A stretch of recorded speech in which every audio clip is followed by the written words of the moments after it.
మీరు డబుల్ గా కనిపిస్తున్నారు. నలుగురులో ఉంటేనే problem. Madam Anjali, meet mister Akhil and mister Vimal, మా ఎండి రామచంద్ర గారి twin sons. Oh the conjoint twins. Yes. మీ గురించి బుక్స్ లో చదివాను. ఓకే. మీరు స్టడీగా లేరు, కావాలంటే నేను మిమ్మల్ని డ్రాప్ చేయమంటారా? లేదు కరెక్ట్. వద్దు.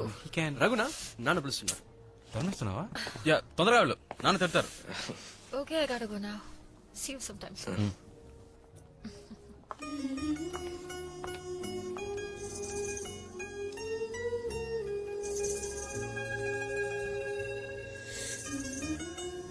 హాయ్. హలో బ్రదర్, ఈ థర్డ్ స్టాండర్డ్ లో మనం చదువుకున్నామే, పంటకి పారే నీరు కొంచెం గుంటకి పారుతుందని. నా వైపు చూసి తను స్మైల్ ఇస్తే నువ్వేంట్రా ఆడిస్తున్నావు? నీకు స్మైల్ వచ్చిందా? లెఫ్ట్ లో ఉన్న నాకే టాటా తనకు వద్దని చెప్పిన టాటా అది. మనమంతా ఐకమత్యంతో ఈ స్ట్రైక్ లో పాల్గొన్నాం. అన్ని యూనియన్ వాళ్ళను పిలుద్దాం. మన బలం ఏంటి అనేది వాళ్ళ